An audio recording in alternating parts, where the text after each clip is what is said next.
Hello guys, this is your friend Dark Verse. We are back with a new fanfic. Which is what if a devil trained Naruto and blessed him with a goddess harem, Kushina, Mito, Kami and Fem Kurama, part 2 inches. And if you enjoy this fanfic then please press the like button and subscribe to my channel for more fanfic like this. And now let's start the fanfic. So, you're telling me.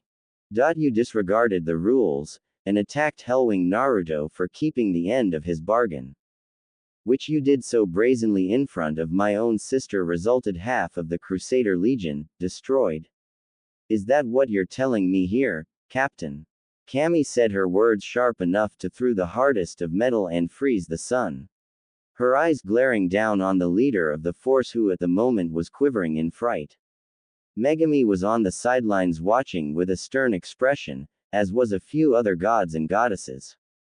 Yes, Kami-sama, was the words from the captain, thinking he hadn't done anything wrong, since he was trying to gain the chosen one's mother from the unholy grasp of that monster. I see. Are you a fool? Her words echoed around the court with enough divine power in each word to shake the court and make the mighty Crusader L Legion into a trembling, whimpering mess and made her fellow deities shiver. Her eyes glowed with an angerful look within, her face set into a scowl at the fools before her. KK Kami-sama, was the words the scared captain spoke. You defiled my rules, broke them, ignored them. The laws I set even before you were created. And you want retribution for the law you broke. You're a fool. Hellwing had all rights to attack back when you and your legion tried to interrupt the deal. You should know by now. Deals made between demons and humans are set in stone. No matter who they are. The ancient rule never to be broken, yet you did, and so carelessly. Her words making the captain and the rest of the legion go into shock. Kami sighed before sitting up straight, her eyes gaining a stony look. She already had reports from what her guardsmen had done and she couldn't be more infuriated. They had all but broke her laws and attacked Hellwing. With the words from her sister as well during the time had all but made her decision she was about to make all the more certain. But Kami-sama, only for him to be silenced when Kami all but smashed him into the ground with just her glare alone. No buts. I have decided your punishment. This got many raised eyebrows from other deities, unlike her sister who already knew what she was going to decree. The legion though felt confusion rise in them. Punishment. Why were they being punished for a deed they thought was justified? What punishment? The captain spoke, regretting his words almost as quickly as he said them. Your punishment is the most high, second to being killed. I will have you and your men stripped of your rank, title and banished from the castle where you will serve the rest of your lives in solitude, where you will repent for your actions against me. And to make sure you fools never try this again, I will make an example out of you. Since your punishment is close to heresy, I will treat you as such. Before anyone could understand what she meant, Kami merely raised her hand and with a subtle twitch of her finger she caused the clueless captain of the Crusaders to be flung her way by an invisible force before he was seen floating right in front of her. His shock was present only to be replaced with terror when Kami's cold, unforgiving orbs pierced through him as her words seemed to cause every occupant within the room to stiffen. For your disobedience I will deliver your punishment myself and teach you what happens when you disobey my ALWS, she said before she slowly stood up to her full height before she raised her hand before pointing her index finger between the captain's eyes. Slowly white energy coated the tip of her finger before she spoke, her azure ice-cold orbs bore through the man's own. Please KK Kami SS Sam NNN no. The man begged and pleaded but was ignored entirely as she without hesitation stabbed her finger right into his temple, not enough to pierce it, but enough for her energy to burn through his flesh and bone to mark him. Slowly as she ignored his agonizing screams, she dragged her finger across the man's forehead, creating a scorched line mark across the man's forehead, which she ran down the left side of his face before ending it at his left eye, which she with brutal efficiency plunged her energy-coated finger into his eyes, crushing and burning it away, melting it within his eye socket. Ignoring his screams, Kami emotionlessly grabbed the captain by his head before effortlessly hurling him into his petrified legion, sending them tumbling to the floor. However, everyone was still stuck in a shocked stupor at what they saw. It was a very rare sight, almost non-existent, for Kami to ever hand and deal out such punishment and to such a degree, but it also reminded them that to cross Kami was the last thing any god or goddess ever dared to do, for it meant this. Or worse. They could only watch as she sat back down in her seat and beckoned the legion out, her tone cold and toneless. Now, get out of my sight.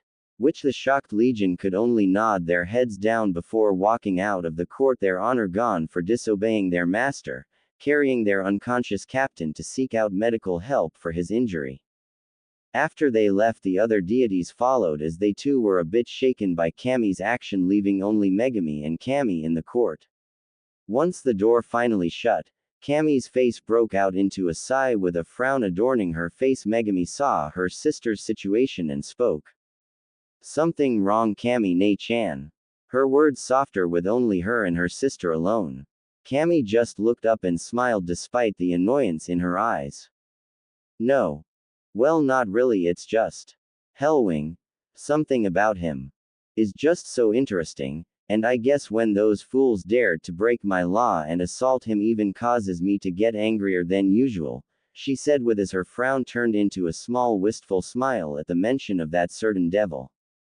Megami only nodded with a smile of her own as she remembered the devil she saw up close just mere moments ago. To feel the brunt of his power and see his transformation before her very eyes was something she wouldn't forget for a long time, nor would she try to. After all, the devil was a subject of immense interest between her and Kami.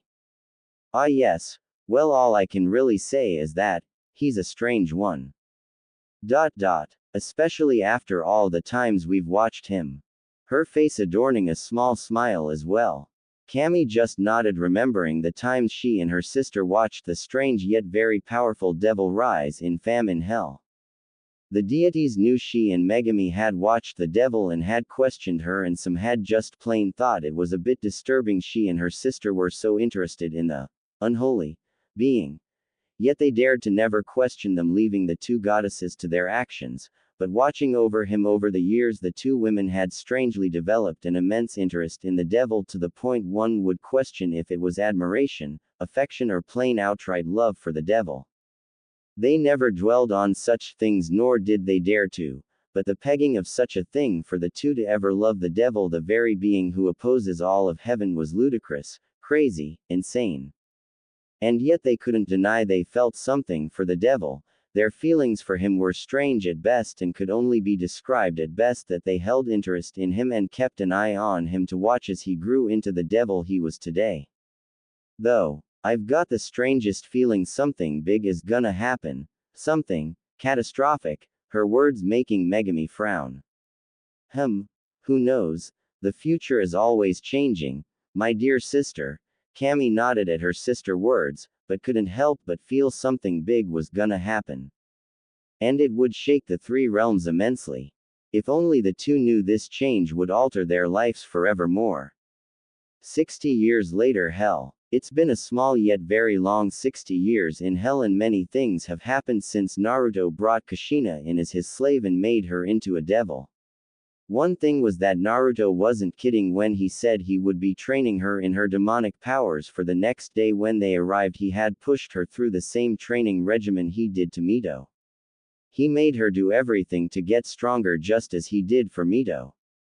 And to Naruto's secret approval, she pulled through every challenge he sent at her with fervor to get stronger and prove herself to her master. The one that saved her from her nightmare and gave her a new life away from Ningenkai. Kushina, to Naruto's standards, was almost up to par with Mito. It would seem Kushina was much more in tune with training and sparring with either him or Mito made her power jump by leaps and bounds. Mito, though, didn't slack up a bit. If anything, she trained even harder than ever before. Maybe it was because she had someone to train with. Someone that she could actually challenge without being beaten into the ground each time. Or maybe it was something else. Who knows? Only that Naruto knew the two, for the lack of the better word, were the perfect team. Mito the long-range fighter, as Kushina herself was a close-range fighter. Both worked out their weaknesses and made them their strong points, so their teamwork was most amazing. Hell, when they both fought together against Naruto himself, they were at least able to injure him in their devil forms, going all out while also making him actually put some effort to fight back. They were at the strength together of a second-level high demon, just under the level of a king, then a titan. Now when he gives them the time to gain experience with fighting other demons, their power and skill grow even more amazing. He himself was strong, yes, very strong, but over the last 60 years since his massacre of the Crusader Legion in front of Mito and Megami has made something within him crack, making his power jump each passing day. He didn't know what it was, but did welcome it with open arms, since he knew he was stronger than Lucifer, that he had no doubt in. But why was Lucifer still alive? Simple. Naruto wanted him alive. For one simple purpose, and that was to show him the difference between themselves. In both power and skill. Kushina at one point as did Mito once meet Lucifer when the devil had come to battle Naruto once more, and saw how amusing it was in Naruto's eyes, as the last time they first fought they were on equal footing. But on that one fight Naruto was toying with the devil, making it look equal, but it was a fake that Naruto had kept up for years since his return with Kushina and Mito. It served its purpose, as it kept Lucifer fueling and how he wanted to get stronger to kill his former student. The fool he is and always will be. Though word did reach Hell about the Crusader Legion's punishment and of how they were stripped of their rank before thrown into solitude for disobeying Kami's rule and law.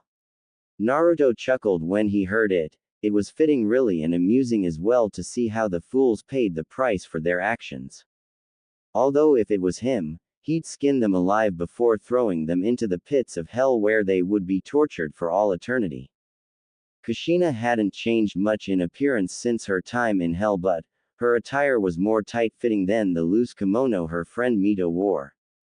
For Kushina wore a crimson kimono along her body, hugging her hourglass figure perfectly, as a black toby was wrapped around her waist, which held her maroon-colored katan through her toby as hoister. Black swirls adorned her kimono, while the banga of her hair were held up by a yellow hairclip. The Uzumaki insignia was etched into the back of her kimono's fabric. Overall she looked deadly. One very deadly devil empress. Hell, many mistook her for the twin sister of Mito for their looks, but different tastes in combat. At the moment we could find both Kushina and Mito kneeling on the ground, panting. Their eyes were glistening in exhaustion, yet pride at their latest achievement. For in front of them was Naruto, standing in front of them, his arms crossed with a giant gash across his chest. His own eyes showing signs of approval as well. Good job, you two. You've injured me to this extent, only for Mito to point out her own answer with a smile on her face. True, but that's nowhere near to truly injure you. But I do see the improvement we're making. Naruto just shook his head at Mito's words. True, they did injure him, but the gash already started stitching back together, closing up the wound, leaving in seconds not a single blood stain. Though to even hurt him was something, for it was impossible to do due to his remarkable regeneration. Alright, that's enough for today. Go rest, you'll need it for tomorrow's training. Which they both nodded at. Though when Naruto cast his gaze from Mito to Kushina, he saw something in her eyes that made him frown. It was sadness. Hell Street of Helma. Walking along the streets of Helma, the village of demons of all kinds, was Naruto, his slaves on both his sides. Demons all parted way from them, or those that knew of Naruto's reputation steered clear. However, it was the children that gazed upon the devil in awe and reverence. It was like the stories they heard was true from their parents. The legendary devil was as their parents told them about was. The hair, the face, the clothes, everything about him was true. Naruto walked through the street, his face indifferent as ever. The reason for their visit to this city was for a means, as he got word that a demon titan was causing havoc in the town and was murdering innocent demons and children. But honestly, he didn't care about that. What he did care about was that the fool was using his name as a leverage. He heard rumors the demon was his underling and used that as a way to get away with things he did. He didn't like that. He did not like that at all. If there was another thing Naruto hated with a passion, it was those that used their name or fame to get away with other things. But this demon was using his name to do acts like this. That he would not allow.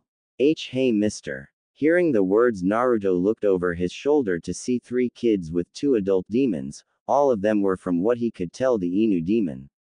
Very powerful demons that could be powerful in their own right, or peaceful beings that wanted nothing to do with violence. Raising an eyebrow, he spoke, "Yes, child." His words cold and indifferent. Mito and Kushina looked on at the sight with curious eyes. It was rare for people to speak to their master, and especially children, since some were either scared of him from stories they were told, or the deeds known throughout hell was told to them made them too awed at his sight to even speak with him. "You are you with that big meanie?" the little female dog demon asked in a stutter. Naruto rose an eyebrow before giving a slight brief glance to the parents, who of which tensed before casting worried looks at their children. Looking back down at the children, he spoke. "Big meanie? No, I'm not." This made a male Inu Uchiha look up with hopeful eyes as his tail wagged back and forth excitingly. Then are you gonna take care of him? I mean, beat him up and take him away from here. He's caused us so much pain. Which Naruto just looked at the little child before turning his head back in its original direction. That is correct. Before he walked away, his slaves following in behind him. He never saw the wide and hopeful eyes of all the Inu demons along with those that heard the conversation. With Naruto, he had only been a few minutes until they got to their designated spot. It was a pub basically, where he and his slaves could already feel the Uchiha within, so with a slight knock, the door was slammed off its hinges and into the wall, silencing all the actions that just went on in the pub. All eyes were on Naruto, with Kushina and Mito behind him looking upon the wide-eyed demons in cold indifference. Naruto took a step forward and spoke. "Now, which one of you is named Garrosh?" he said, and just as quickly as those words left his mouth, all pointed at a demon that just ran out the door. Twitching, Naruto sighed, rubbing his temples. "Pathetic fool," he said before all 3 vanished like the wind, only to appear in front of a demon that halted right in its steps. Its big hulking body froze in midstep, its red eyes wide in terror as Naruto appeared in front of him with a sinister look in his purple eyes. They were all on the streets of the Helma, with villagers alike looking upon the scene with fear of what was gonna happen. The demon was named Garrosh Hellscream, who in general was a blood-red-skinned fell orc which dwarfed the size of other regular orcs. This was another demon titan that was known for his brute strength and abilities to rupture and upheave the very ground of hell, earning him a fierce reputation as a demonic killing machine. Yet that meant nothing to the devil before him, not that he knew who this truly was. "So you're the one that's been using my name to cover up your crimes, right?" Garrosh then right there answered his question by speaking. "And just who are you exactly? 'Cause you know if you attack me, my boss Hellwing Naruto will come down here and kill you, before taking your little whores with you," it said with a lecherous grin when its gaze set upon Kushina and Mito. Now this was a very bad thing to say, since for one both Mito and Kushina gritted their teeth in anger as their demonic aura came off them in waves.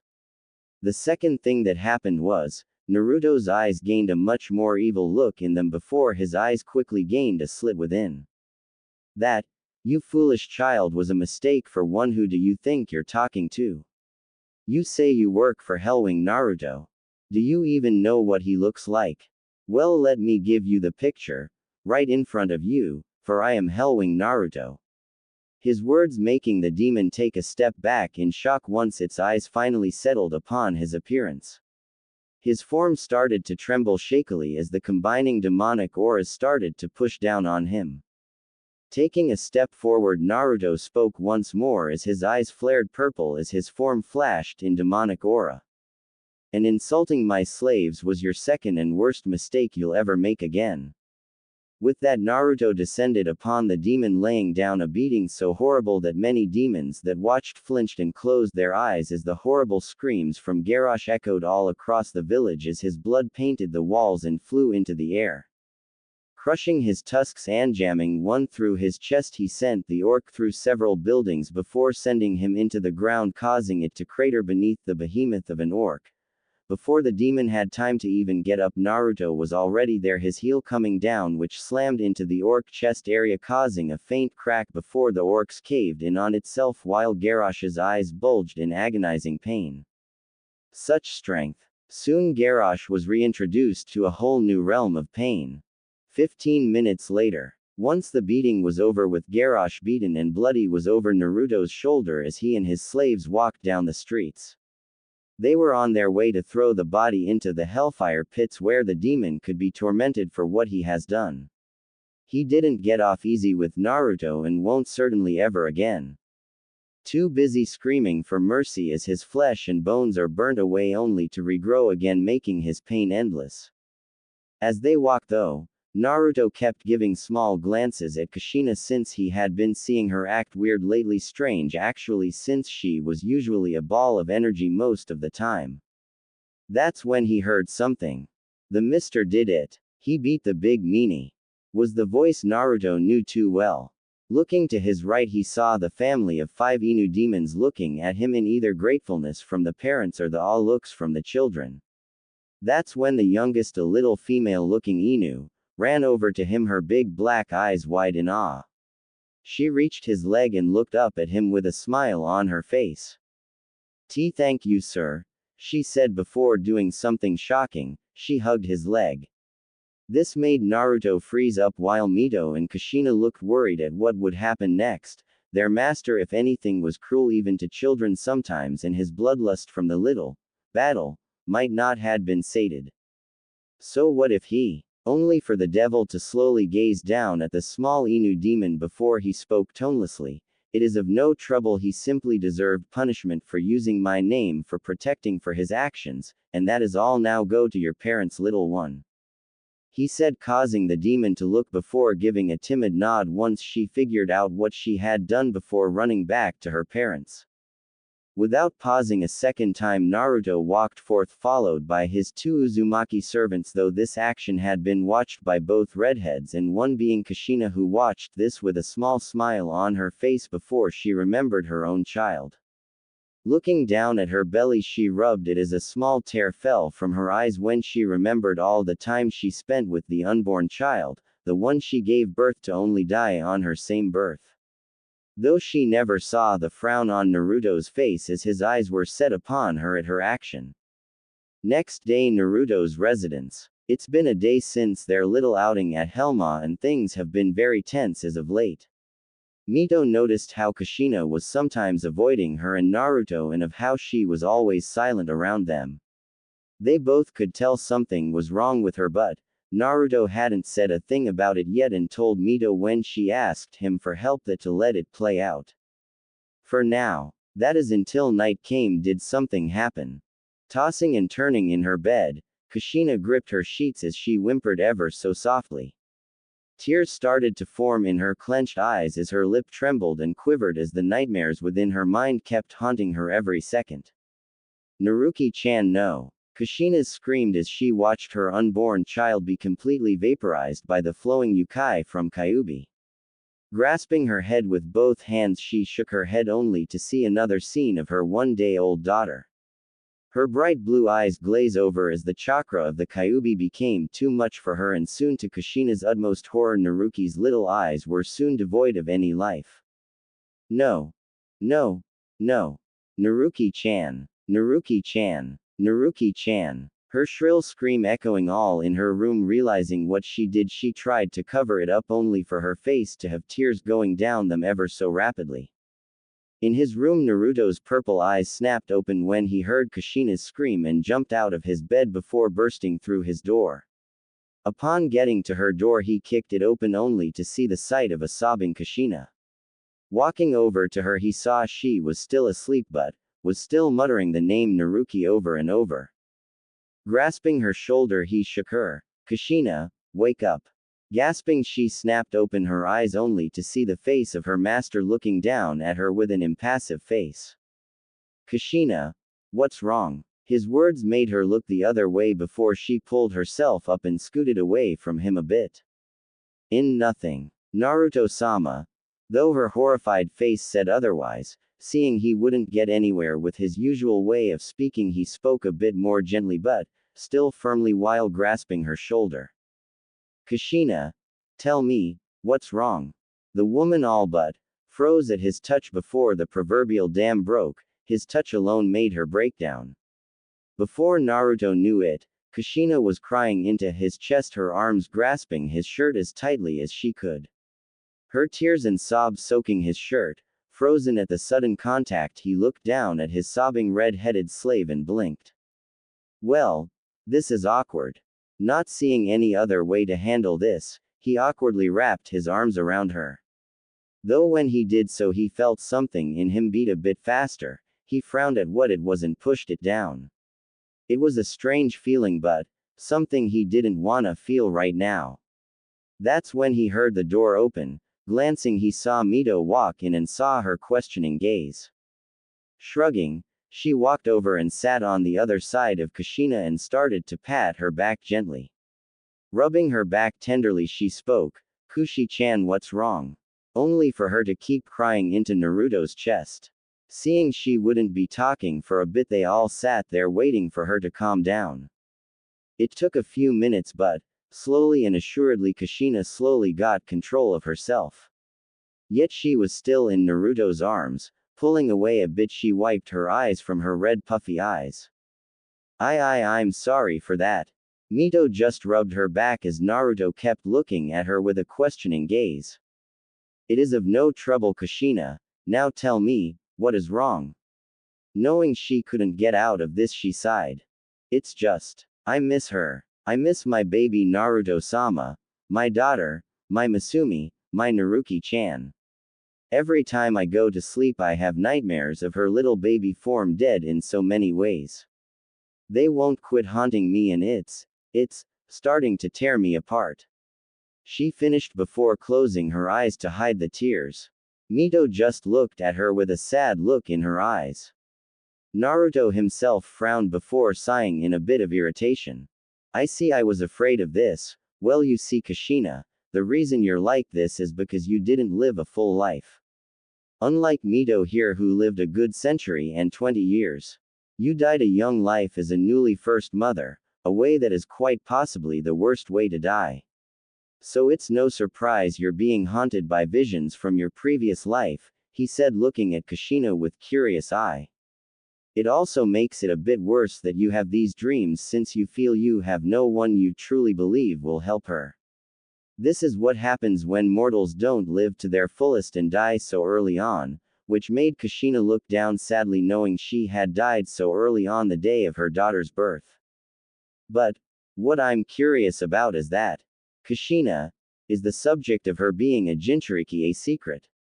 Which Kushina just nodded, her head still laid upon Naruto's chest, feeling the slightest comfort and warmth from him. Yes, it is a well-kept secret that she is a Jinchuriki. That is how I and Mito's position was kept secret. It was never told of what we contained. Naruto nodded at this.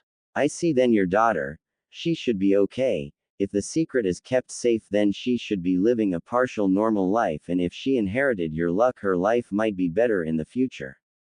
So there is no need to worry, Kushina, which the woman begrudgingly nodded before falling asleep in Naruto's arms. Seeing this made Naruto feel in an even more awkward position and looked at Mito. Giggling at his almost nervous expression, she got up before she helped Naruto set her back to sleep. After seeing she was fine, they walked out of the room, Mito still giving her form a sad look before she walked out first. As Naruto himself walked out, closing the door, his eyes gave her form one glance with a look in his eyes that showed something. Something none one would see in his eyes ever. It was sadness. Then he closed the door, not knowing this event would be the chain reaction to churn the three realms forever. But later on, even with her state of being helped by Mito and her beloved master, The force of not seeing her daughter came back to her and, in much more force than ever before. Though she hid it best she could, it was slowly getting harder each passing day. Just seeing her little daughter dead and, now ways of calling out her kept haunting her even more. Now though it finally got to her and, she needed help and she needed it now. She wanted to get rid of the nightmares which haunt her at every turn. So it was a great surprise that as Naruto and Mito were training on the outskirts of Naruto's residence did Kushina come out of the forests with a very nervous look in her eyes. Naruto rose an eyebrow at her as Mito blinked before speaking. "Hey Kushi-chan, is something the matter?" Which the red-haired woman just stopped in her tracks only this time. She stood right in front of Naruto, her head down as her shoulders shook, her hands were clenched so hard they were cracking and popping under the pressure. "In Naruto-sama, I know I've been acting strange lately, but it has been somewhat a strange thing for me to say. It's just that I want to see her. I want to see my child so much. I miss her so dearly." She shouted the last word before falling to her knees before her master. Knowing what she was doing was shameful, so shameful, and especially of her master, but she just couldn't help it anymore. She missed her baby, her little daughter, her Naruki-chan. She wanted to see her, hug her, anything to just see her. Naruto kept his gaze on Kushina as Mito slowly closed her eyes with a sad smile on her face came up. That's what's been bothering her. Why didn't she see it?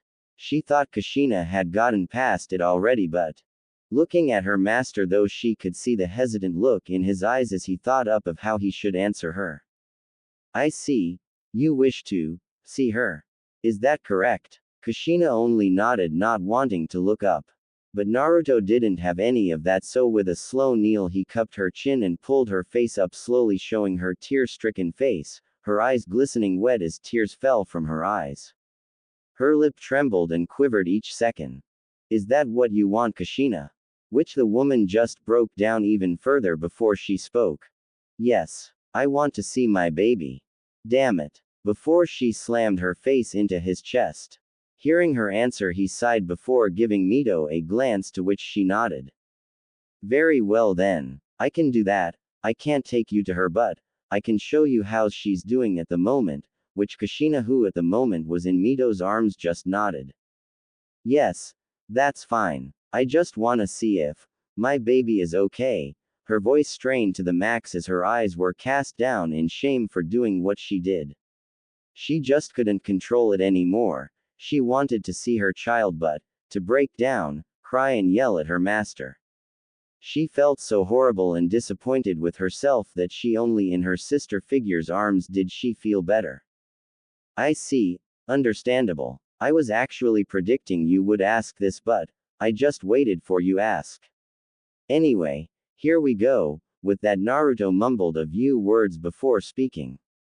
"Akuma no Yona Magiku. Hyoji Mira, Demon Magic, Viewing Mirror." With that, Naruto opened up a big-sized mirror which viewed the life of the one he wanted to know. He predicted many things when it showed Kushina's daughter. He predicted her living a somewhat normal life, a life where she was protected even.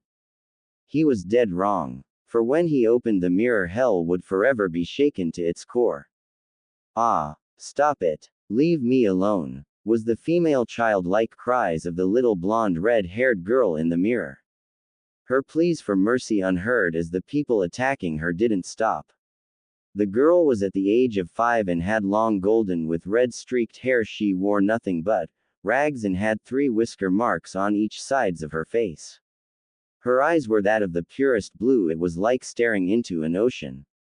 Though her body looked malnourished beyond possibility, wounds and injuries could be seen among other things.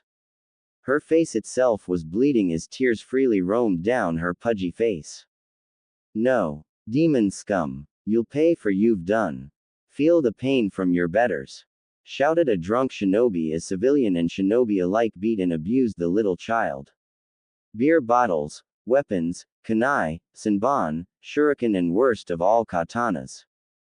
The 3 all watched this in emotions going throughout their bodies. Mito was trembling in anger, sadness and most of all hate. Her form trembled and shook as tears fell from her furious eyes as her shoulders and arms shook with each passing hit that was upon the little child. Kushina herself was more on the verge of a breakdown. Her face was formed into the shape of horror and anger mixed in. Her eyes were glistening in anger yet terror for the child. Her arms were wrapped around herself as she watched the scene of the little girl, her own daughter, be tortured. Her daughter's pleas for mercy rang through her ears clear as day. She felt so horrible she wasn't there to help her, keep her safe like a mother should and tell her it was okay. By Kami. I'm the worst mother. Naruto himself though was acting strange. His eyes were full on the scene with a strange look in his eyes as his right hand trembled and twitched every so often. His mouth twitched a bit like he was about to growl or snarl something bad. He slowly, ever so slowly, raised his right hand and looked between it and the child in the mirror. Kushina, isn't the secret of being a Jinchuriki supposed to be kept secret? Which he got his answer from Kushina when she all but nodded. Then, what the hell am I seeing? His words so cold that it made the two involuntarily shiver. With that he looked at his right hand once more. The hand that touched Kushina's swollen, pregnant belly.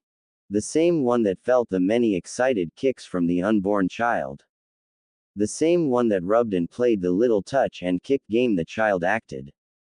He looked upon the child once more to see her tears pouring from her eyes, her pleas of mercy, her cries of pain, her yells of anguish.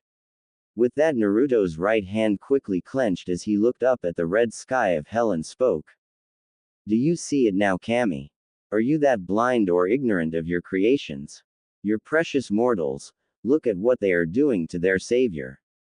They are torturing her, a child, an innocent soul with not a touch of sin in her body. If you won't do something about this, he said as his eyes glowed purple as the ground beneath his cracked and shook.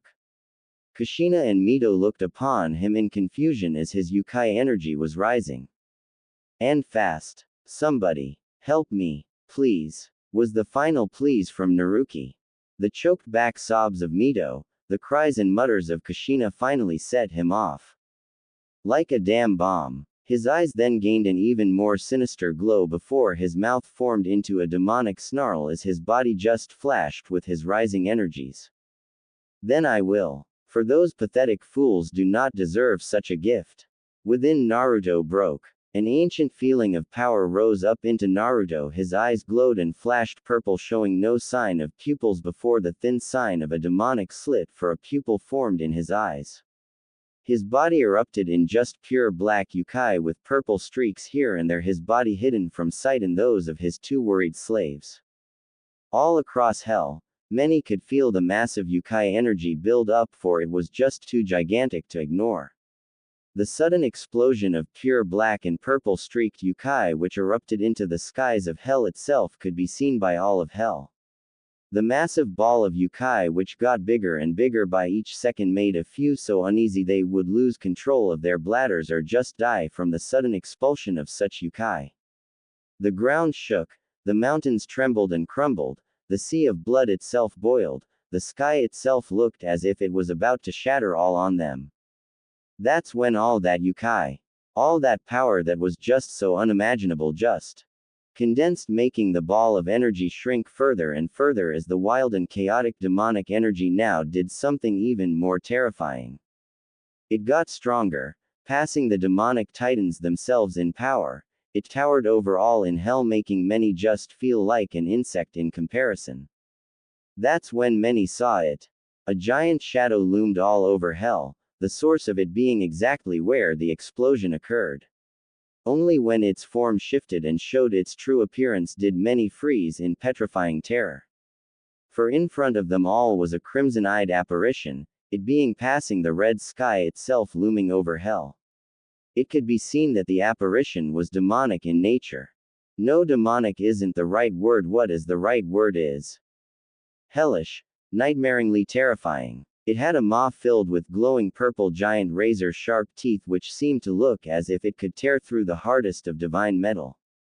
Curved horns stuck out of its head going past its forehead in a curved pattern. The wings of this thing were massive, they all but overshadowed hell, the sea of blood, even the mountains themselves. But the eyes, oh Kami, the eyes, it was like staring into the eyes of a wrathful god. The avatar of death looked to be just within those very eyes. They glowed crimson, yet was so full of bloodlust and vengeance that it made many want to actually pray to Kami herself for forgiveness. Deep within a castle, Lucifer himself sensed the very powerful, even godlike energy explosion. Looking out, he saw the one thing that made him scowl. "This is your doing, isn't Hellwing?" he said, spitting out the name like it was pure venom. That's when he heard the sound of someone walking from behind him. So this is Naruto's power. Lucifer, you never told me he was this powerful, was the seductive voice of Lilith. Her purple-skinned body imperfect is her seductive smile that could make any mortal man just bow before her. Her eyes glistened in excitement yet curiosity as her set upon the apparition that which loomed over the castle itself. Grunting, Lucifer spoke. "He's been hiding this from me all this time. All our battles, all our fights. He's held back against me. How dare he?" he yelled as his own demonic energy blasted from him. Lilith herself just stayed where she was as her eyes danced with amusement at Lucifer's outrage. Though her eyes did shift once more to the apparition and she licked her lips as her body trembled and shivered in excitement. I wonder how our first meeting will be. Hellwing. Explosion site. Kushina and Mito both looked on at the apparition that appeared in the sky with something akin to fear yet amazement as they beheld the sight before them. The power, it was so amazing it rose up above the demon titans, and they were pretty sure by now was up to par with the deities.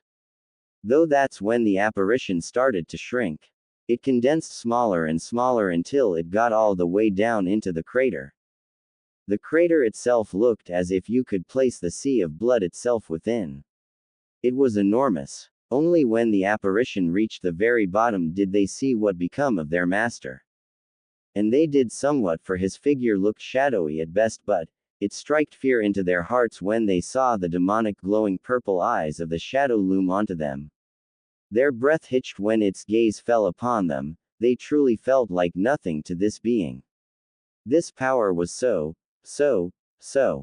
monstrous. That's when the shadow itself sinked into Naruto's body, showing their master in all his glory, but the wrathful look in his eyes and the power behind them and coming off his body showed something happened within him.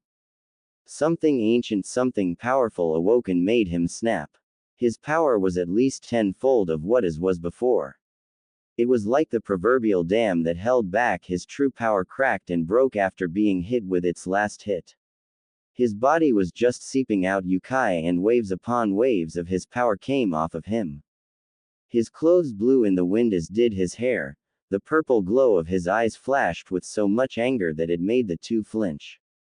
"Kushina, Mito, it's time we paid a little visit to Ningenkai." The demonic tone in his voice made them both shiver in what they didn't know, but there was one thing that was for sure.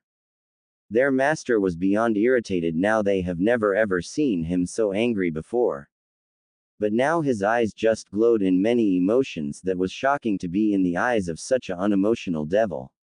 There was many emotions they saw: anger, hate, vengeance, but the noticeable of all was wrath, pure wrathful fury that of any could bring forth. But when they remembered the words he spoke, they stood up still, a bit shaken at the state of their master, and jumped to his side. "Why yes, Naruto-sama," they uttered stiffly, nodding. Naruto just snapped his fingers before a crimson demonic circle appeared below them. The demonic language too difficult for either of them to even comprehend, and right then they were enveloped from below by a reddish glow as the flames of hellfire erupted around them. Soon their bodies were fully covered before they all sunk into the circle, disappearing along with the circle itself, leaving a giant cratered yukai-infested land.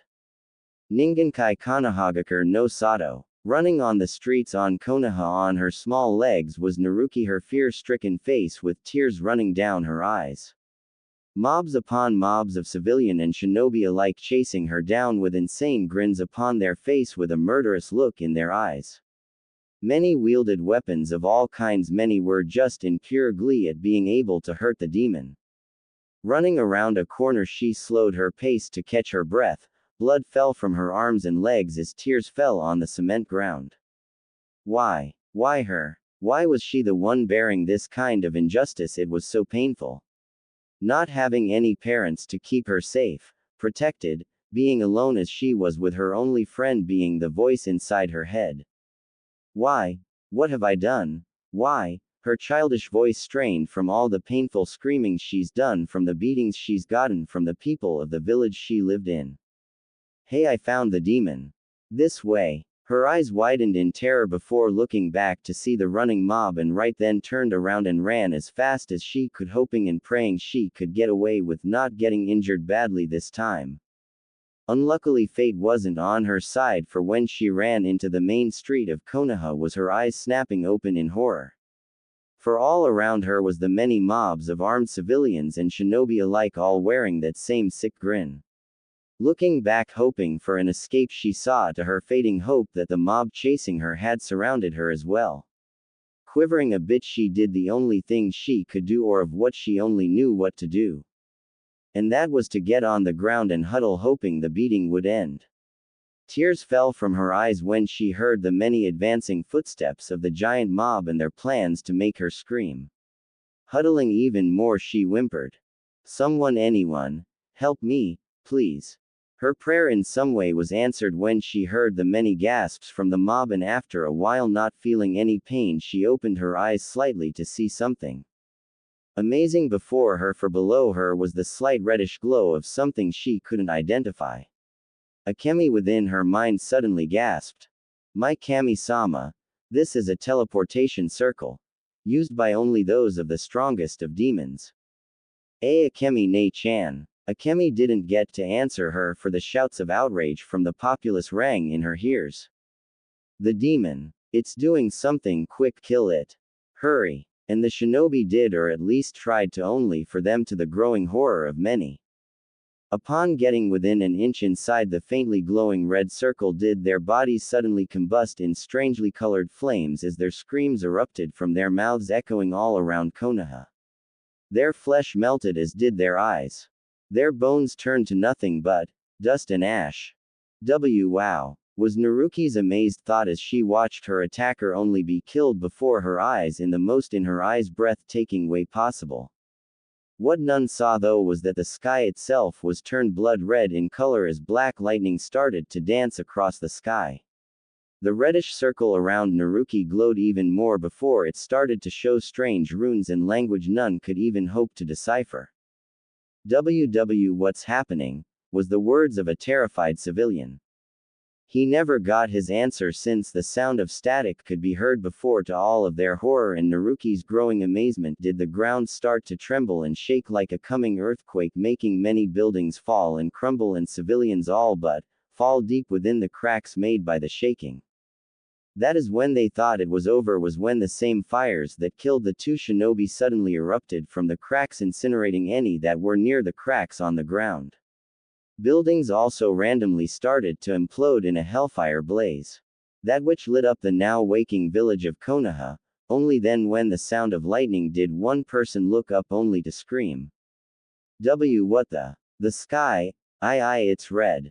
Many looked up to, indeed to their fear, see a blood-red sky filled with pitch-black lightning. Naruki looked at the sky in awe before she heard something from behind her. Slowly looking behind, she saw something which looked like that strange fire start to rise. That's when, to the awe of Naruki and Akemi's tense silence, did these three sparks of hellfire suddenly open up before the sounds of many upon many bats filled the air, getting the attention of the crowd. Following the bats that circled where they came out of in a column, did a red light come out of all three fire holes. That's when, to the horror and fear of the crowd, did the one thing none expected to come out. It was humanoid shapes, of what seemed to be humans, that which were covered in bats from head to toe. The taller of the two, only a foot away from Naruki. When they all came out completely, did the bat skin crack with crimson lines which glowed faintly. The cracks got more frequent before suddenly The crowd was blown back into the air and yards away from where they stood. Only strangely enough Naruki was still where she was, her eyes wide and filled with awe and wonder at what she was seeing. For she was seeing two of the most prettiest ladies she's ever saw. Their red hair looked so soft and silky she wanted to touch it. The one though with longer red hair was, strangely smiling at her. No way. If they're here then, that means. Naruki heard her but turned her gaze at the last person that stood right in front of her. His imposing statue made her shiver. His glowing purple eyes were looking all on Konoha, making her just think Konoha would just implode by his gaze alone. She wondered though who these people were and if they were also gonna hurt her. The thought made her tremble. Naruto himself, after looking around Konoha in just pure distaste, did give a glance down at Naruki, making her break into a shaking mess. When he saw the wounds and blood on her body made him clench his fist tighter before he looked up at all the squirming humans before him. He could smell their fear, their hatred and, to his disgust, the disgusting smell of urine. The fools all but soiled themselves. Pathetic child. His words echoing all around the area, Naruki hesitantly looked up at him, seeing his imposing figure. Why yes, sir. Naruto just walked past her and spoke. Go to your mother, you two have been separated long enough and your reunion has been long overdue. His words made her go wide-eyed before he looked back to see Kushina smiling at her. Tears were falling from her eyes as were Naruki's. Ka-san. Her voice in nothing more than a quiver of hope, hoping what she was seeing was true and not one of her many dreams and not a false reality. Kushina smiled warmly at Naruki before she crouched down and spread out her arms. Naruki-chan, come here. That's all the little girl needed before she ran to Kushina and practically jumped into her arms before bursting into tears. Ka-san, you're here. She could tell even if she never met her mother before that this woman was her mother, she could feel it deep within her. This pretty woman was her mother. Kushina just let a lone tear fall from her eye as she held Naruki in her arms. Mito kneeled beside her and smiled at the family reunion. That is until she and Naruto heard the humans getting their bearings once more. WW, who are you? A- and why are you helping that demon? Shouted a shinobi. Mito just glared immortal before Naruto himself just gave the man a glance before speaking. I do not speak with the likes of your kind, now die like the pathetic filthy mortal you are. With that Naruto pointed his hand outward at the mob of shinobi and civilian alike and spoke. Kushina, stay with her. Mito, stay with them. Who knows when heaven's forces will be here, as darkness started to shroud his stretched out arm. Sensing he wouldn't take a no like she would give him a no anyways, nodded and stayed by Kushina and Naruki's side. Besides, she could feel that Naruto wanted to release some pent-up anger. It was always such a good show when her master always kills. Good then. Now, let the slaughter begin. With that he gave a glance at the terrified mob and snarled. Die. Bakuhatsu no Yami no Bakuden, exploding darkness bomb. With that the event which would be counted in history as the most bloodiest of massacres commenced. A orb of darkness shot from Naruto's hand and right at the mob of humans, shinobi and civilian alike. Clan members or council members. All were obliterated in a monstrous wave of pure darkness. The wave consumed all in its path, taking multiple buildings along with part of its walls. The blast was so enormous it gained the attention of every shinobi in Konoha, which all raced to where it came from. Naruki though watched with what she dubbed Naruto as the scary man did and was in a state of awe. Kushina just smiled and held her daughter closer when she saw her eyes at the scene of what Naruto had just done. For before Naruto's outstretched hand was a mob of civilians was nothing more than ash. A giant trench of the explosion's size showed stretching on for miles to miles on end. Spitting on the ground, Naruto's face contorted into plain disgust before he just turned around and spoke. Quit your hiding and come on out, you pathetic ninja. so with that all around Naruto did multiple shadows of shinobi pop out many Junin and Anbu. The numbers were quite many but, to him, it wasn't even a warm-up. Taking a step forward he spoke as his demonic aura flared from all around him, cracking the ground and shattering the building walls around him. Let this be put into the history books, let all of Ningenkai and heaven itself know, that Konohagakure no Sato, has its first ever massacre. With that Naruto all but, jumped at the shocked shinobi.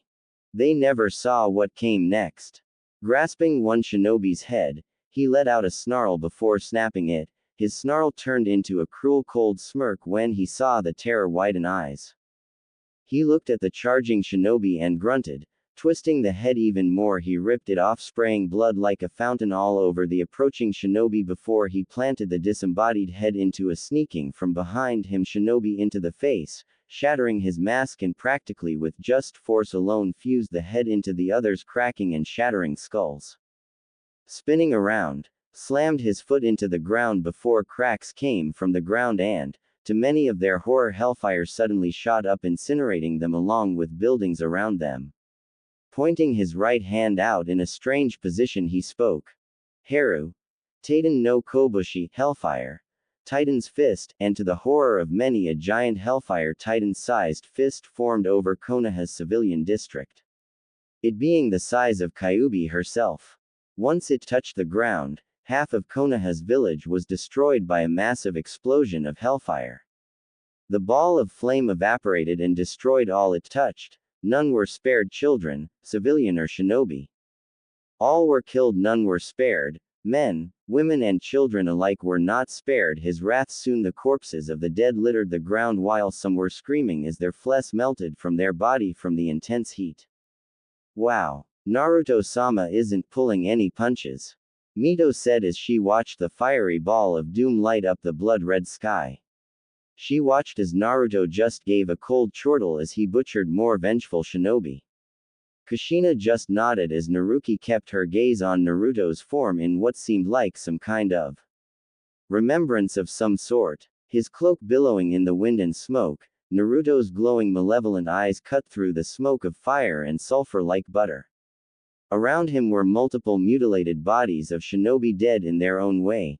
The sound of dripping was heard, for upon Naruto's outstretched hand was a dead body of a Uchiha hanging off his arm. His hand shot through his skull.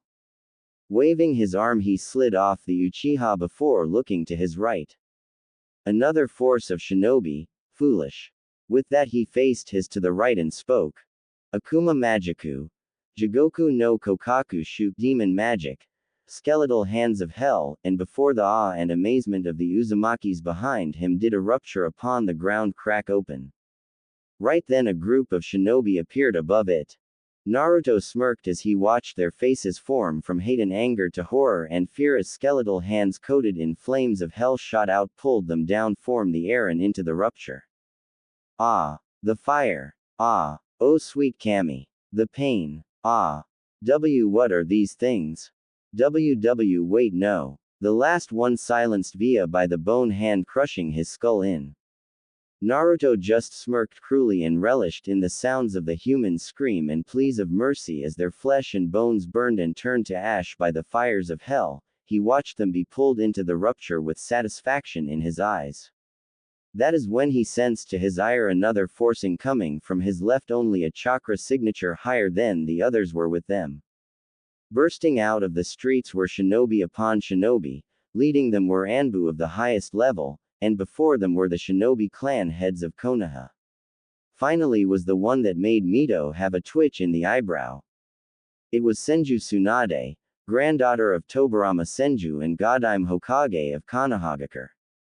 Her amber eyes were filled with anger and distaste at the being before them who had destroyed so much of their village. With her were the clan heads of every clan in Konoha garbed and ready for battle, though Naruto just ignored their presence and spoke. Pathetic.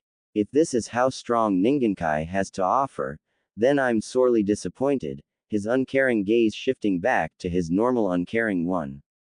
This seemed to irritate the shinobi that were ignored by him, and Tsunade spoke on their behalf. Who are you? And why have you done this? which Naruto just gave her a glance, but it was enough to send her into hysterics when his purple demonic eyes set its gaze upon her. Soon an overwhelming feeling of pure demonic energy washed over her, making her shiver in petrifying terror. Snarling at how pathetic the woman was, he turned around, raised his hand up into the air.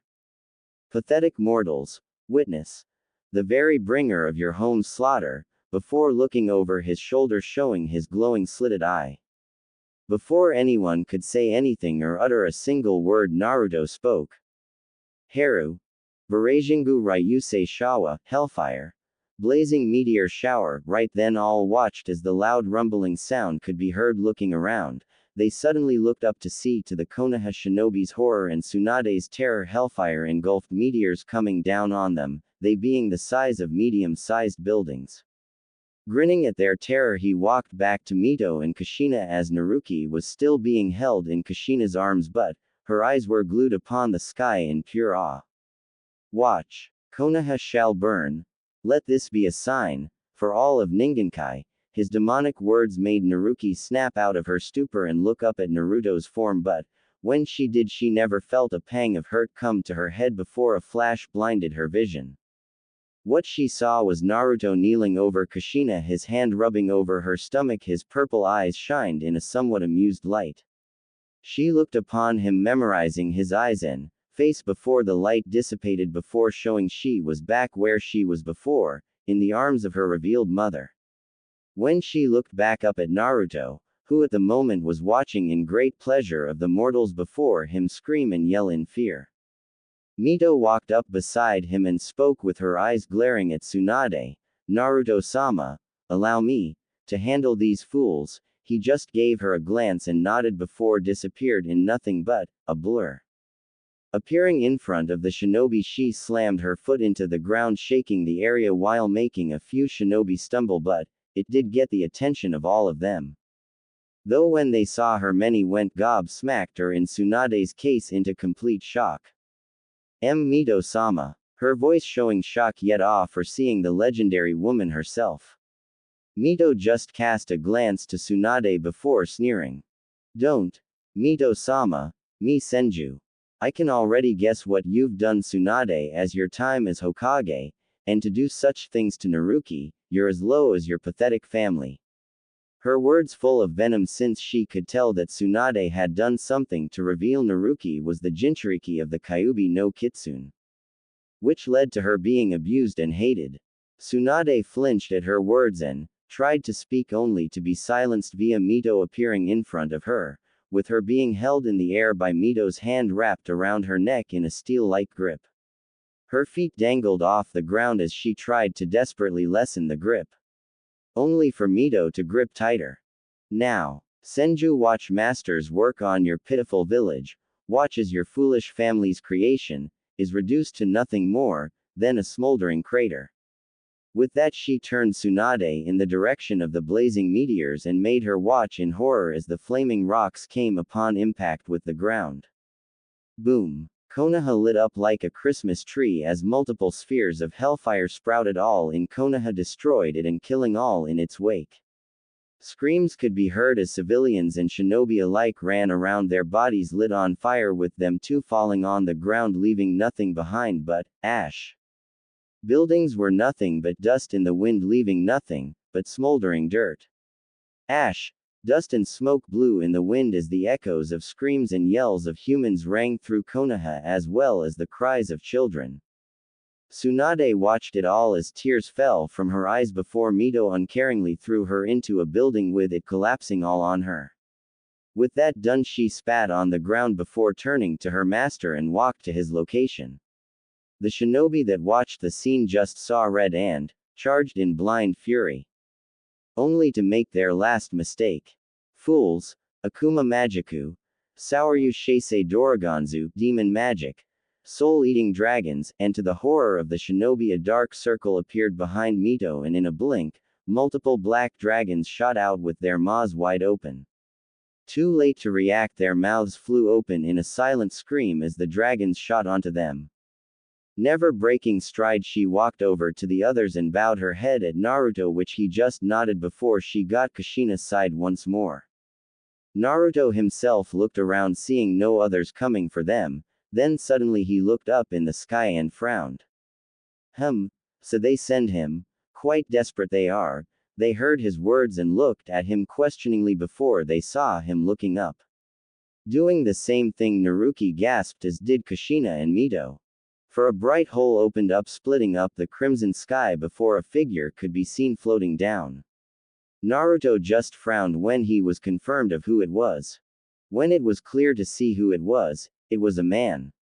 He was tall around the 6 feet 5 stature, but everything else was cloaked under a massive black cloak, with ripped ends at the end. His face as well was covered with only his glowing white eyes shone with themselves showing boredom. But the real eye-catcher was the angelic wings upon his back. They were spread out in a 15-foot span with them being a dull gray in color. Finally was the giant Zanbato strapped to his back. Naruto merely stared at the being and spoke. So Kami sends her best of the best when she can barely even keep her own creations in check, isn't that right, Abaddon? His tone changing to a more demonic tone. Said man just looked upon him, his eyes changing from boredom to a joyful yet curious look. Hellwing. Haha. It's been millennia. How are you? Naruto just shook his head at the man's choice of words. His two slaves and Naruki watched on in curiosity. You never change, but then again you wouldn't be Abaddon if you had, which made a glowing white smirk appear on the shadowed man's face. As have you, causing trouble have we? This made Naruto roll his eyes, that is until the man's cloaked figure tensed and spoke in a more serious tone. Now, what have you done this time, to enact the wrath of the deities, as a whole this time? Which Naruto just waved off his question in a non-nonchalant manner. Nothing really, just doing a little clean-up, pathetic humans here and there, which made the man's eyes narrow. You mean slaughter, like this, right?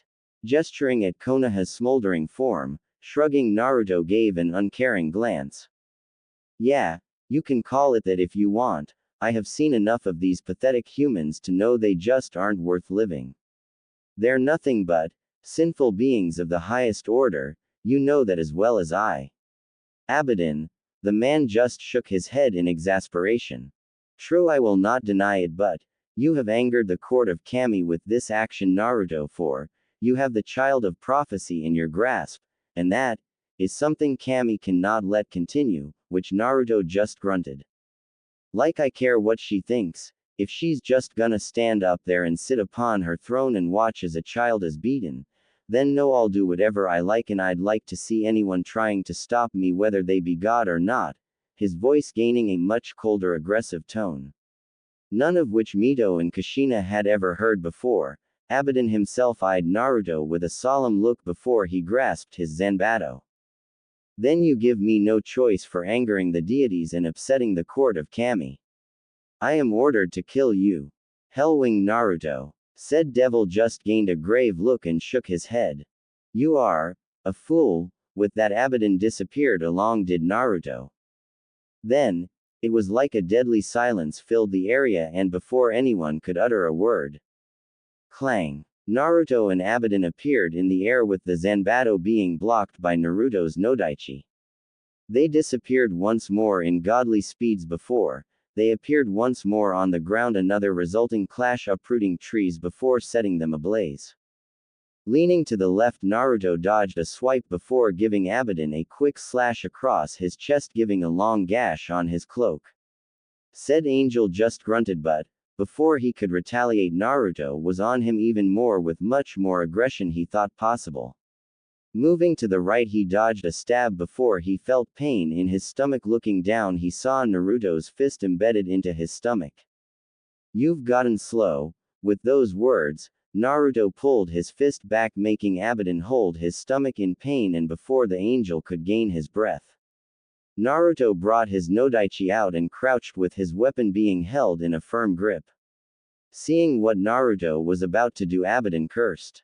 Now, I end this. With that in but a mere flash, Naruto appeared behind the angel, his weapon outstretched in a manner indicating it was swung.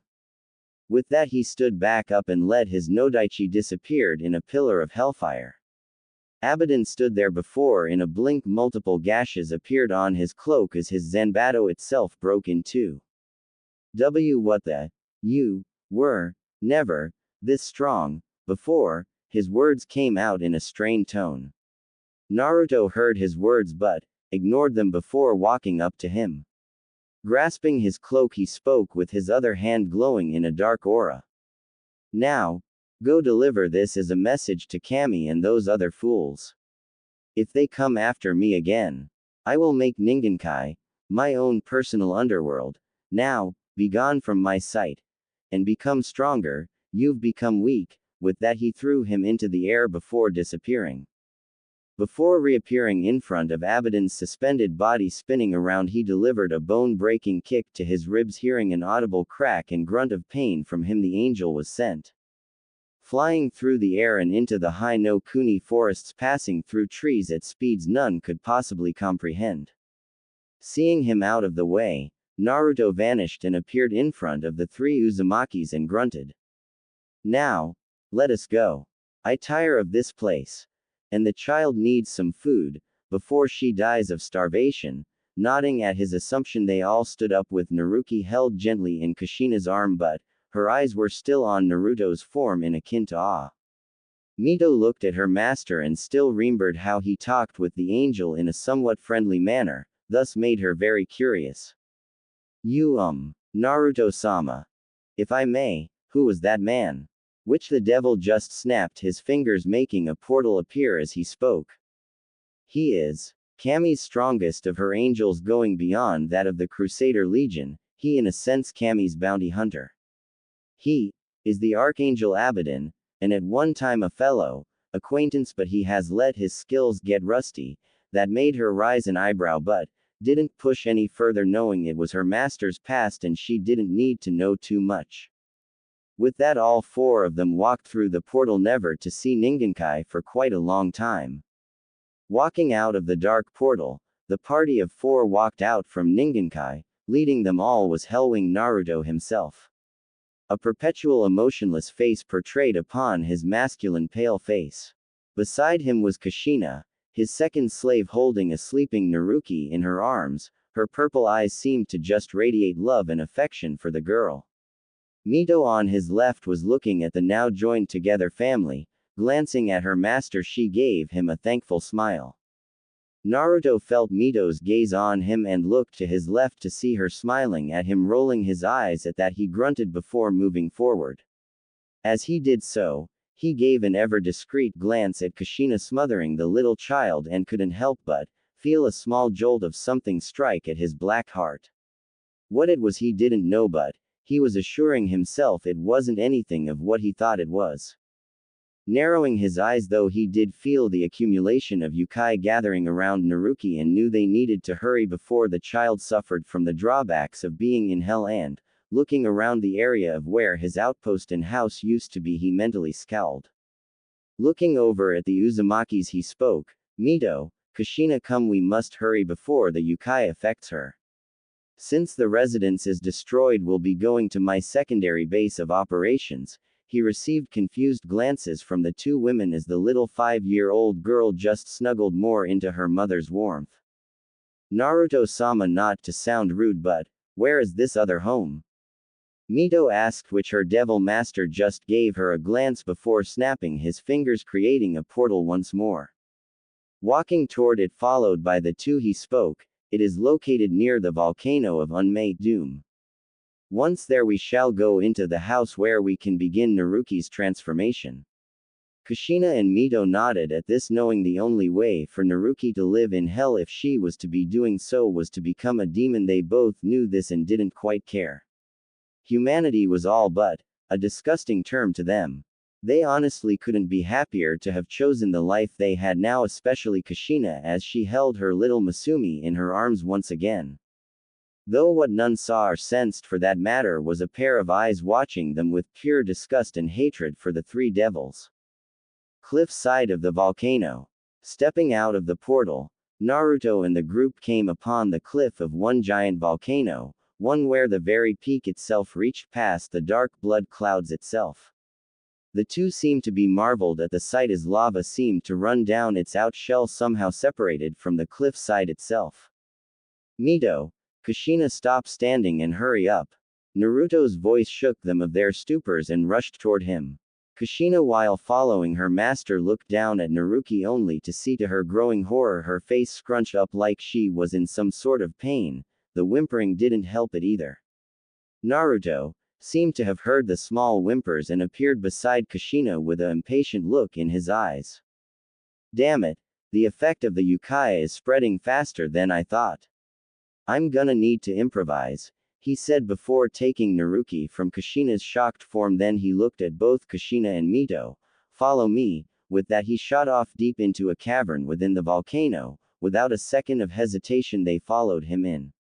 Not knowing what their master was going to do, they never did see a shadow of a being within the darkened cliffside. Within the cavern, Kushina and Mito had both caught up to their master only to see him standing in a runic circle similar to the ones he used on them, only this one being written differently this time. The other thing that was different, that instead of a dead body in the center of the ceiling circle was Naruto himself holding the little girl in his arms. His Uchiha seemed to slowly seep out of him and into the runes in the arcanic circle. His eyes seemed to glow ever so slowly as his hands held the trembling Naruki.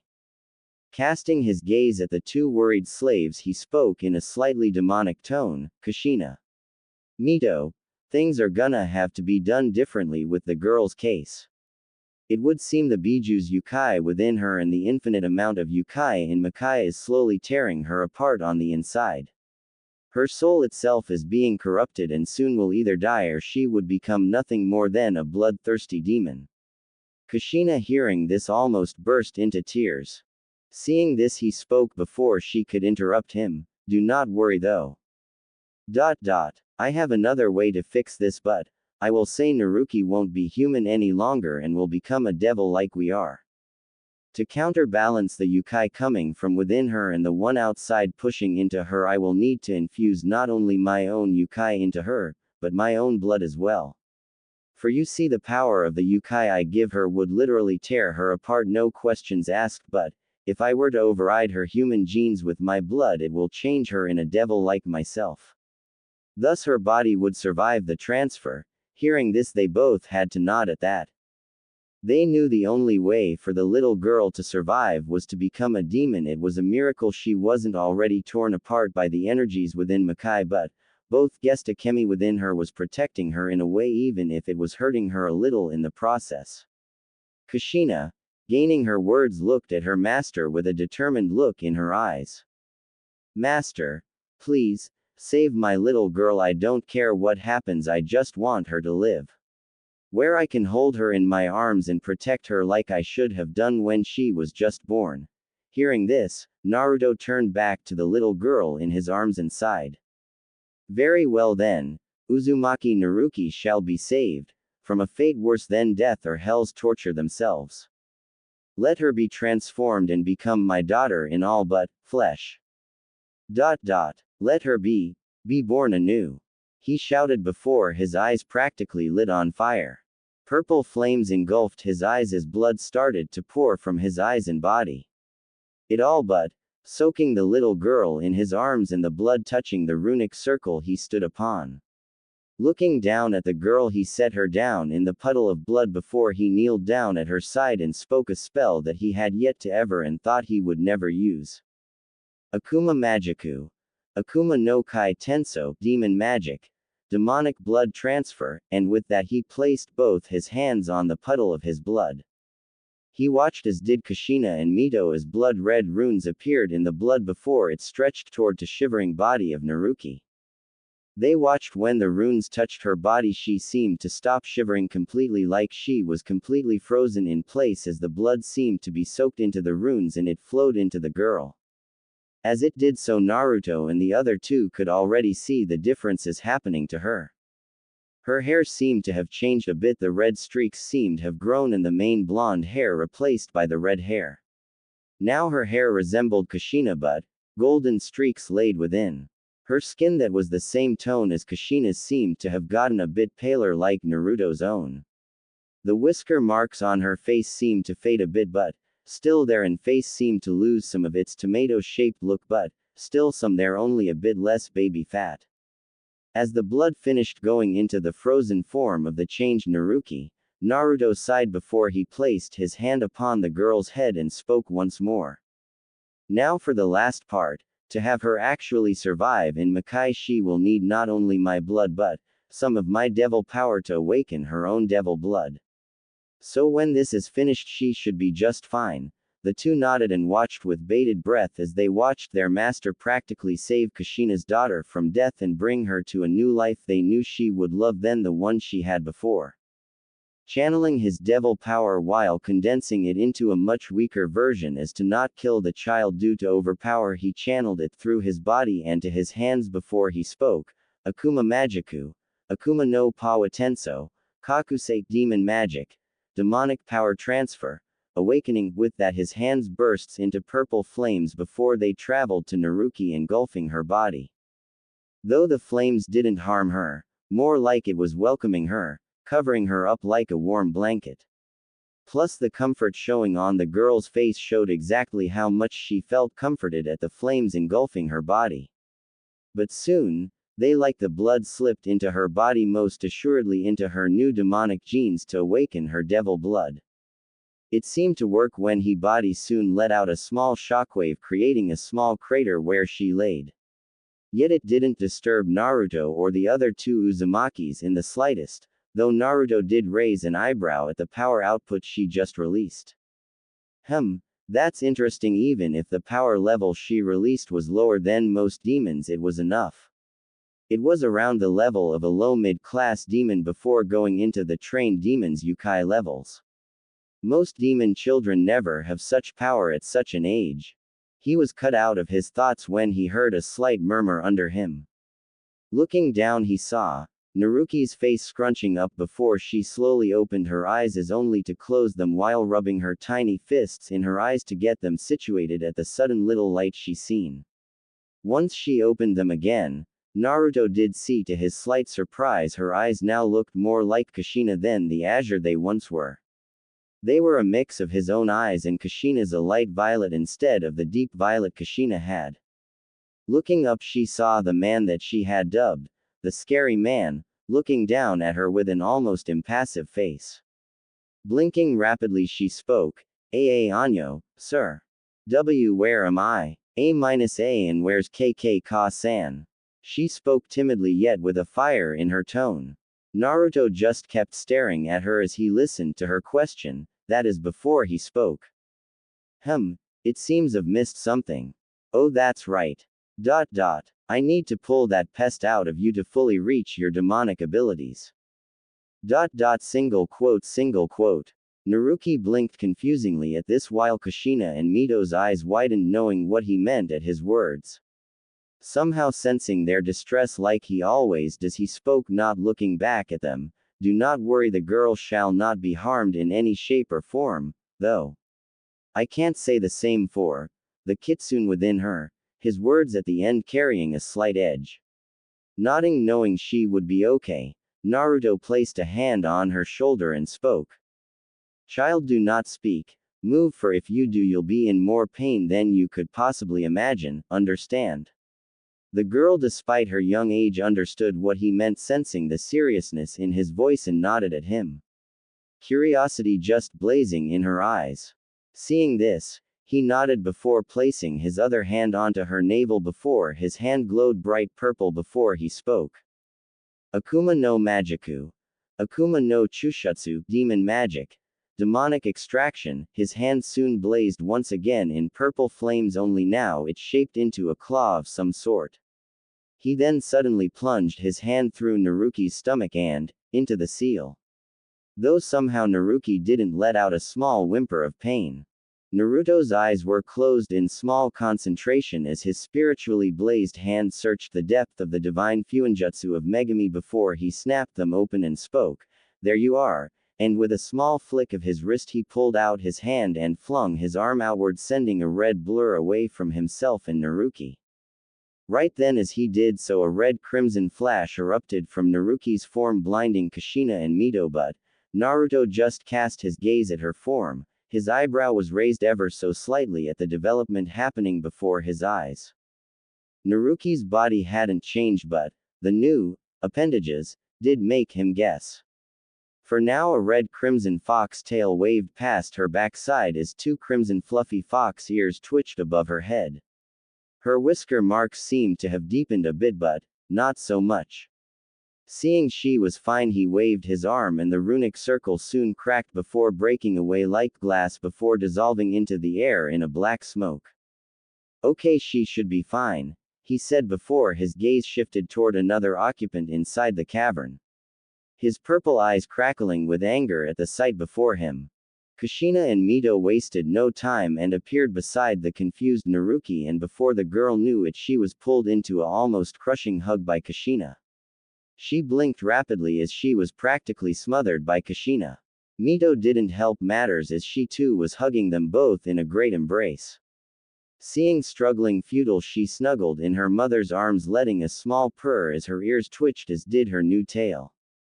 The two saw this and gave Naruto a questioning gaze to which he grunted, I'd say it's a side affect of being the Kyuubi's container unlike you two. Naruki became a devil differently and just having the Kyuubi's Yukai still in her even after the extraction it fused with her genes making her into a hybrid of a devil and a kitsune, he said with a nonchalant tone.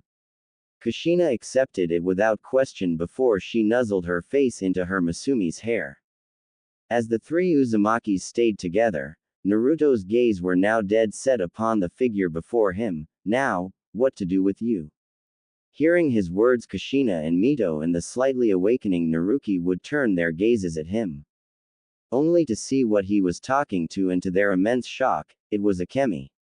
Her form was kneeling on the ground, her long crimson blood-red hair sprayed out upon her back and ground. Her crimson-slitted eyes showed exhaustion beyond measure as her milky skin looked more pale than usual. Her kimono scuffled a bit from the sudden extraction but, when her eyes soon landed upon Naruto's own purple ones they soon swelled up in immense fear. Naruto shifting his body to her, he walked up to her with an impassive look on his face, sensing something wrong Naruki struggled out of Kushina's arms and ran toward Naruto. As the devil got to Akemi, he suddenly felt a sudden pull on his leg. Slowly looking down he saw the worried face of the newly transformed Naruki. Wait sir, please don't hurt her, she's my friend. She was my only friend I had and I don't wanna lose her, please let her stay with us. Naruto just kept his impassive stare on the girl before he cast his gaze to Kushina giving her a pointed gaze.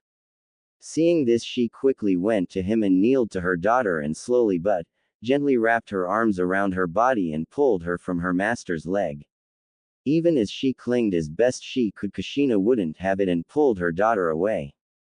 No, Ka-san, let me go please. She's my fiend and I don't want her hurt. Naruki shouted thrashing and yelling in her mother's arms. Kushina quickly walked to Mito before she stopped her daughter's thrashing by falling to her knees and hugging her daughter to her completely letting her small muffled yells be silenced by her chest. When she started to calm down she looked down at her daughter and gave a sad tearful smile. Naruki-chan, can you be a big girl and listen to Ka-san for a moment? The girl slowly looked at her mother while stopped her thrashing completely. Her eyes swelled up with inevitable tears, them being red and puffy. Giving a small kiss to her forehead she spoke, you see Akemi-chan has done many bad things which have made Naruto-sama very displeased with her.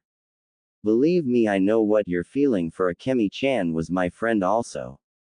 Hearing this the little hybrid snapped her gaze at her tearing up Ka-san, her eyes widening at the realization before she blinked her eyes trying to erase the tears, as she was. Kushina just smiled before nodding. Looking in her daughter's eyes she spoke, yes she was, in fact Akemi-chan was my friend just like she was to you. During my time growing up she was always there for me when no one else was. Sometimes during my life if it wasn't for her I wouldn't be here right now. Heck, When she found out about me having you, she was completely ecstatic and was wanting to always meet you. Naruki looked at Kushina, shocked at what she said, and couldn't help for a wide smile to cross her face. That is before the situation come back down on her, but Kushina saw this and continued, but that's a story for another time. You see, Naruki-chan, there are just some things Akemi-chan has done that must be redeemed in any way that can be done. Naruto-sama has to deal with her in his own way, and we can't do anything about this. But she's my friend. Kushina nodded, pulling her daughter even more into an embrace, and spoke softly. I know, Naruki-chan. I know, but like I said, there is nothing we can do. This caused Naruki to go silent and look worryingly at her savior and her friend. Standing in front of Akemi, Naruto's eyes staring down her own without a shred of hesitation, his body imposing like a wrathful titan, pressing down on Akemi like a monstrous weight pressing down on her. That is before the sound of lightning sounded the area. Looking fearfully, she saw Naruto's left hand crackling with pure black-purple streaked lightning. She could feel the great power condensed within the lightning that was way beyond her understanding. She honestly believed the power was strong enough to kill the Jubi itself. Depending on who was making the attack, she didn't doubt it. Naruto gave her an unforgiving look as he walked up to her and spoke with his lightning-encased hand inches away from Akemi's head. Now Biju, give me one good reason why I should not obliterate you where you stand. For the mockery you have inflicted upon our kind's name, dragging it through the damn mud and allowing yourself, you, the mightiest of the Biju, controlled by mere humans, and not only once but 3 times. His tone sinisterly demonic, which scared the already trembling Akemi even more. The Kitsune Biju couldn't tear her gaze away from the man's eyes. She couldn't help herself but be completely terrified, more than she had ever been. I mean, who could blame her? Standing before her, reading to completely destroy her, was a legend, yet also a nightmare among the demon kind. The mightiest of the demon titans, a individual all demons and even titans feared. The devil of legend, said to have created and brought the apocalypse countless times upon hell with his fights against Lucifer. Someone no one wanted as an enemy, for he himself made the deities themselves shake in fury at his name. And right now, that very devil was before her, ready to completely destroy her, and her soul, and send them both to the oblivion. She bowed her head in complete submission, something she never or rarely ever does, for it was against her demonic pride. But when it comes to someone that can kill you with but a flick of his hand, she didn't give a rat's for her damn pride. Speaking in the most respectful tone she ever used, Akemi spoke. I know, and I know there's nothing that can ever change for the things I've done and let pass. I knew I should have been more careful around humans, especially when I knew they could enslave others, but I never expected to be caught like that. Her words laced with the greatest of honesty and truth. Naruto narrowed his eyes as the potency of the lightning got even stronger. A dark aura started to shroud his body. When she saw this, her eyes widened even more before she practically slammed her head to the ground, bowing before the devil that held her life in his hands, literally so. She spoke with the utmost pleading and truth that it shocked the 3 saddened Uzumakis. But I really want to make amends for all the mistakes I've made, even if it would take me countless years. I want nothing more than to make amends for my past failures. I swear it to you on my demon honor and every 9 of my kitsune tails. This made Naruto raise an eyebrow in slight curiosity. It was a known fact, the kitsune can never break a promise no matter what it was. By swearing on her tails, she was declaring how much she would sacrifice to make up for her mistakes. Not only swearing on her demon honor but her tails as well. This is a interesting development. Looking into her eyes, he spoke.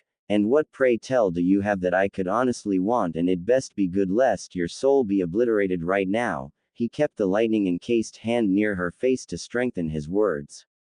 It did its job to make the kitsune tremble even more in fright. I'm willing to become your slave for eternity, her words leaving her mouth filled with desperation and honesty. Naruto narrowed his eyes on at the words she just uttered. To speak such things, her. A weakling. Become his slave. That was an insult he'd have nothing to do with a slave that was as weak as she was.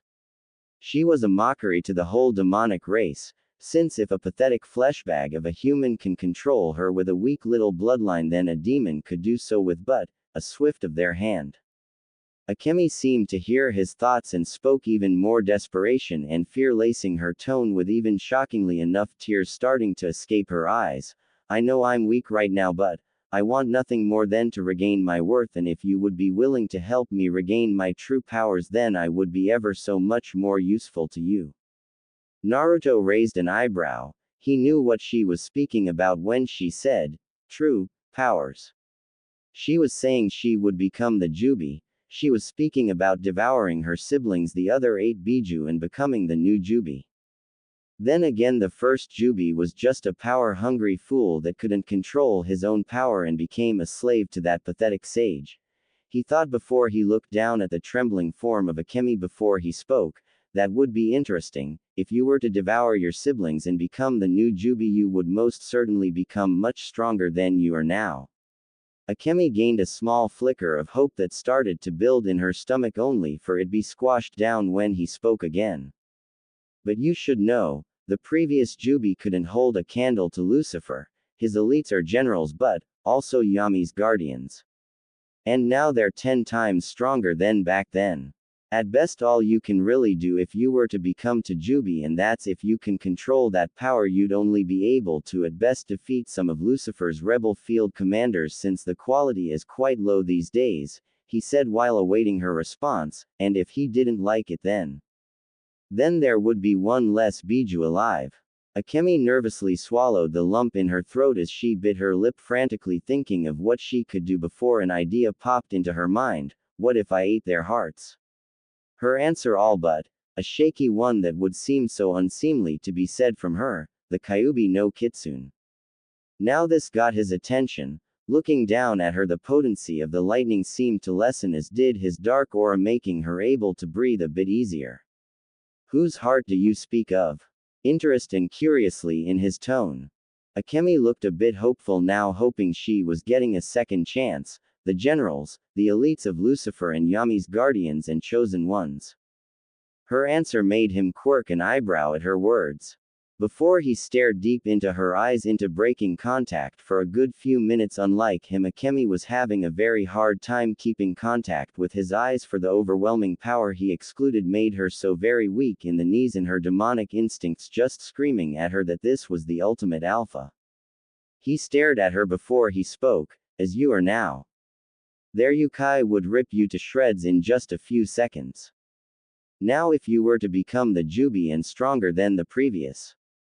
Many times stronger, since we both know the first Jubi was weak and couldn't control his power due to his immense bloodlust, which soon swallowed him whole and became nothing more than a mindless beast before he somehow gained entrance to Ningenkai, and you know the rest, how he became a slave to that sage and split its power. Now tell me, can you, unlike the first, handle the power if the Jubi and getting stronger along the way, or will you become a mindless beast the same as the first Jubi? His words cutting deep into Akemi's soul. The Kitsune lowered her head as she thought for a moment, which didn't take very long when she snapped her face up to him. Her crimson-slitted eyes that were once filled with fear and nervousness were now just flowing with determination. Her gaze standing strong with his own. For you, your lordship, I will and shall endure even worse than that, and in your name I will become stronger and not let the power consume me and bind me like my predecessor. That I swear utterly and completely. Her words rang true. Staring her down, Naruto could see she was speaking the complete truth. Then with a slight twitch of his wrist he flicked his hand away, canceling the lightning around his hand. His aura diminishing, allowing Akemi to breathe all the easier. The Uzumakis that watched looked ever so hopeful at what he was gonna do. The little girl Naruki looked the most hopeful out of them all. Turning around slightly, he looked over his shoulder and gave her a expecting gaze. Very well then, prove to me how much you're willing to go. Prove to me you want to get stronger, and if you should impress me then you will be spared and become my slave, he said before looking back at the Uzumaki women. Walking up to them ignoring the thankful look Akemi was giving him, he spoke with a commanding tone that made the three freeze. Mito in the field, show me what exactly she's capable of and do not hold back. Making her know he wanted her to not hold anything back, even if the Biju is a friend, she isn't to hold anything back on her. Mito bowed slightly before heading toward Akemi, an impassive look on her face that conveyed how much she was mentally thanking her master for giving Akemi one chance. Walking up to Kushina and Naruki, he turned around and watched the fight about to come. When he felt two pair of eyes on him, though, he briefly looked down to see the thankful pair of violet eyes of Kushina and the happy giddy ones of Naruki. Kushina was quickly up on her feet when her master was right beside her. That didn't mean she relinquished Naruki from her arms. As the three watched Mito and Akemi get ready, Kushina cast her gaze to her master every so often and back to the front. She couldn't help but feel even more happy of being the slave of someone like him, even if he was close to killing Akemi. She sighed in a silent content while ever so slowly inching a bit closer to him before inwardly making Naruto stiffen, leaning her head onto his shoulder, thus making him widen his eyes slightly while Naruki watched the action curiously. Looking down at the redhead leaning on his shoulder, Naruto narrowed his eyes as that jolt came back and in full force as well. Honestly, he didn't know what it was and it was starting to irritate him. But he honestly felt compelled to not push Kushina off him and threaten if she did that again he'd kill her. It was like something was forcing him down, telling him to just let her do what she was doing. He let out a sigh and continued to watch the battle that bound to happen. He never saw the wide smile on Kushina's face or the blush on her face that could make a tomato look deathly pale. She thought when she did this he'd push her away instantly, but, to her immense shock, he didn't. He was letting her lean on him. More so, the way he shifted a bit, allowing her head to comfortably rest between his shoulder and chest, made it all the more better for her. She sighed once more, this time feeling the overall warmth coming from her master, which blanketed her body like a warm blanket, a blanket that would protect her and Naruki from the cold. Briefly looking at her daughter, she saw her slight surprise that she was asleep right then, quietly snuggling into her more and more. Naruto-sama, thank you for giving her this chance, she muttered, to which he just grunted. It still depends, Kushina. If she cannot impress me with fighting Mito, then she shall not get this chance. It all depends if she is willing to go beyond everything to get stronger and make amends for the mistakes she's made. If not, she will die no matter what. She just nodded, knowing it was absolute. His word was law to them and knew it couldn't be broken no matter how much you didn't want it to be so. So Kushina just closed her eyes for a moment, enjoying herself from feeling herself leaning against her master. She then opened her eyes to watch the battle that was about to begin. Very well then, master. With Mito and Akemi standing on opposite ends, Mito and Akemi eyed each other as they stood ready to fight one another. Mito eyeing her former prisoner with an impassive look as our demonic aura started to leak off her and shroud her body in a crimson-purple aura. As Akemi gave her a stare filled with determination and the will to win, something that made her mentally smile at Akemi, letting loose her demonic power made her appendages come out with 2 long crimson fox ears and 9 flowing fox tails flow from out her backside. The whiskers on her face deepened till they literally became real. Her hands soon became claws as fangs protruded from her mouth. Mito, seeing Akemi was ready, spoke. Now Akemi, let's see how willing you're ready to go, to impress master. With that, Mito pulled out her hands and before speeding toward Akemi, the Biju doing the same. Her purple eyes glowing as Akemi's own crimson doing the same. Once they appeared inches from each other, it signaled the fight had begun. Boom! An explosion of smoke and dust erupted as Mito and Akemi struggled with a headlock grasp, their hands grasping the others in a ever-tightening grip. They stood firm on the cracking ground as each held their ground. Mito looking impassive as ever as Akemi struggled to keep her stance, since Mito's overwhelming strength was pushing hers down quickly. Reacting quickly, she had one of her tails coming from her left, coming from behind Mito's guard and swatting her away and into the cavern walls. Not letting up, she charged right at the silent as ever Mito, only to stop when she felt a sudden impact hit her stomach. Looking down, she saw Mito's foot slammed into her stomach. Not able to let out a sound, she was sent flying into the opposite wall, thus cracking it as rubble started to fall around her. She was still trying to wave off the hit she felt that knocked the air right out of her, only to see a pair of glowing purple eyes converge right on her. "Don't let up or you will lose, Akemi," was Mito's only warning before her hand grasped Akemi's face before she swung right past her master and Kushina, making the wind blow past them, making their hair blow back as she sped past them after her target. Naruki was still amazingly asleep throughout it all. Kushina blinked slowly while Naruto just turned around and walked toward where the battle would be taking place. Kushina beside him, instantly holding her child in her arms. Looking at her master, she spoke, "Seems this is gonna get a bit rowdy, don't you think so, Naruto-sama?" she said while inwardly pouting at not able to lean on him again. She was enjoying that, damn it. Looking to Kushina, he sighed. "It is of no trouble, no demon would dare come to this volcano, and besides, the level of Yukai that is gonna be used here will vaporize many lower level demons," he said, to which she nodded in understanding. Before they walked out of the entrance to the cavern before looking down to continue watching the fight, knowing it was gonna be quite the hectic fight. With Akemi and Mito skidding on the mountainside, Akemi snarled before she looked up to see Mito coming down like a missile. Reacting quickly, she crouched before jumping away. As she did, Mito practically slammed right into the mountainside, making the area shake as a pillar of smoke shot into the air. It quickly disappeared, showing Mito crouching on the ground, her fist implanted into the ground, a crater all around formed by her fist. When she snapped her eyes to Akemi, they glared as did her own crimson ones. With that, both disappeared only to appear in the air again, clashing. Their clashes making small shockwaves erupt from them, making the ground crack and shatter, boulders explode and dead trees uproot. It soon ended when Mito punched Akemi in the stomach before giving her a spin kick to the head, sending into the ground, creating yet another crater. Not letting up, Mito shot down toward Akemi, readying her hands once more. Only when the smoke cleared did her eyes widen slightly when she saw Akemi gathering Yukai into her claws. Glaring at her oncoming target, Akemi concentrated her Yukai into her claws before shouting, "Kitsune Oni no Sume. Fox Demon Claw." Soon both her claws were engulfed in a crimson fire-shaped claw before she swung both her arms toward Mito, making them shoot toward her like a speeding missile. Seeing them come, Mito silently cursed before quickly moved in the sky, avoiding the flaming claws.